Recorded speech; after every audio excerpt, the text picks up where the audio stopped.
welcome to Cass's Nation. So today I'll be telling you guys two mini stories, and yeah, let's get started. So the first story I'll be telling is about I call him a grandfather because he's my dad's age and actually was my dad's friend and he was trying to date me.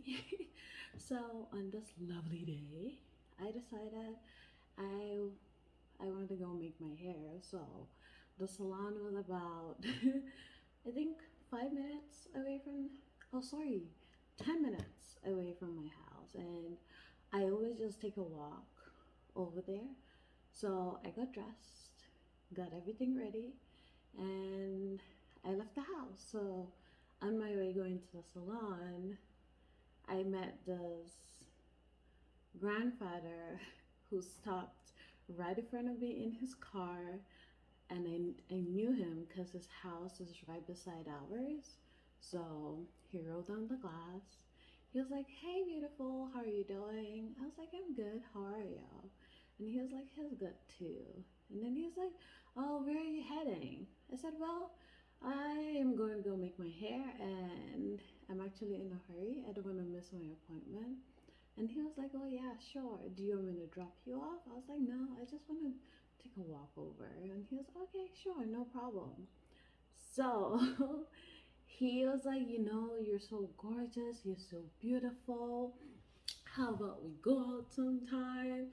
And I was like, "Oh, you're my dad's friend. That's kind of weird, though, for you to be asking someone who is actually who can actually be your daughter to go out on a date with you." And I was like, "Oh, no, I don't think so." He was like, "You know what? I'm just going to give you my card in case you change your mind." And then he pulled out his card he gave me. And I was like, I don't think I'm going to change my mind, but okay, sure. I will keep the card. Thank you. And he rolled out the window and he drove off. And the moment he drove off, I looked at the card and I just threw it away. I didn't know that someone else was behind me. This guy, he was like, "Well, if you weren't gonna pick the card, if you're gonna throw the card away, you shouldn't have accepted it." I was like, "Well, he practically forced me into taking the card." And he started laughing, and he was like, "No, I'm joking. I heard the conversation. He was being too forceful." I was like, "Right? Glad you thought so too." It's like, "Oh, so you're going to make your hair?" Yeah, I was like, "Yeah, yeah, I'm gonna go make my hair. I'm actually late. I'm in a hurry." I was like, "Sure, I will walk you over." I was like, "Okay." In my mind, I was like, "Oh, so nice." And we were walking, we were talking, introducing ourselves. And he actually walked me all the way to the salon. And I thought he was going to leave after I got there, but no, I was there. Oh, through the process of making my hair, he was actually there too. We were chatting, getting to know each other. He got me lunch. Ooh, glorious food. He got me lunch. I was like, "Oh, look at this guy being all nice and stuff." Okay. So when I finished making my hair, he paid for me. I was like, I actually wasn't expecting that. I was like, "Oh, okay. So we have this kind of people still alive in this world. Okay. Thank you." So he was like, "Oh, yeah. So I'm just going to walk you home." I was taken like I was shocked for a second. I was like, okay, sure, no problem." And then ooh, he was. I led him to the direction of my house, and we were going, and then talking, more chats and stuff, telling me about his school, about his family, all of that kind of zhuzh. I was like, "Oh, okay, it's nice knowing him." It was really good because he could hold a conversation, and he was really, really charming. And all this while getting close to my house, I was like, "Oh no, I don't want him to know exactly where I live because I don't want him coming over and, yeah, trying to see me." So I stopped in like two houses before mine. I was like, oh yeah, so I'm here right now. So I really appreciate your help today. And you're really amazing to talk to. And he was like, yeah, I really enjoyed spending the day with you too. And he said, I don't know if I told you this, but your smile and you're so gorgeous. Oh, it actually took me a minute to say something because inside I was like, oh my god. Okay, you know when you're blushing so hard that you can't even control yourself? That was what was happening to me. I was blushing so hard I couldn't control myself. I was like, oh, thank you. Thank you so much.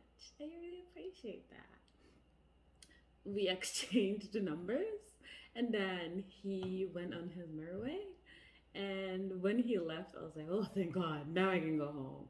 I was like going to the direction of my house, turning back, looking if he was if he was still behind me, if he was kind of checking if I didn't stop in my exact house. And when I got home, phew, I opened the door and ran in. I was like, oh, thank God. It was a nice day. I met someone good. It wasn't all bad grandfather stalking, being inappropriate and shit. But when I got home, I was thinking like this guy, the grandfather that I call him grandfather, the he is living right like the building right next to ours. He's my dad's friend. Who does that though? Who? Anyway, yeah, so that ended there. So my second story was before I came to Canada, I went to my hometown to spend some time with family. And so my cousin and I decided to go shopping to get some clothes, some shoes, and stuff like that, and also groceries. So when we went to the market, there was this guy that kept following us around. Like everywhere we're going, he was with us. And then I was like, what is it? He was like trying to ask my cousin out, but then she wasn't having it, and then he came over to me. I'm like, really? My cousin said no, and then do you think I'm the one who's gonna say yes? No, thank you. But he came over to me and he was like, oh, how are you doing? What's your name? Blah, blah, blah. I was like, when he asked me what my name is, I said my name is Amaka, which is my like a tribal name in my hometown. And then he was like, "Oh, where are you from?" I'm like, "Oh, I'm from Anambra," which was also a lie because I'm from Enugu, and it's kind of like a neighboring state too. So he he was like, "Oh, so are you gonna be in town? Are you gonna be in town for a while?" I was like, "No, I'm leaving soon. Actually, I'm leaving in 2 days, and I'm really really busy. I can't actually hang out right now. So I'm sorry, we won't be able to schedule anything." And he was like, "Oh, okay. So how about you give me your number and I contact you?" I was like, oh, well, I'm going back to the north and it's gonna be all. I was like, okay, I'm just gonna stop making excuses. I live in Kano, which was also a lie too, because I was born and raised in Kaduna. So I was like, yeah, I'm going back to Kano and and us communicating is gonna be like a hassle, and I don't think so. But you know what? I'm just gonna give you my number. I didn't give you my number.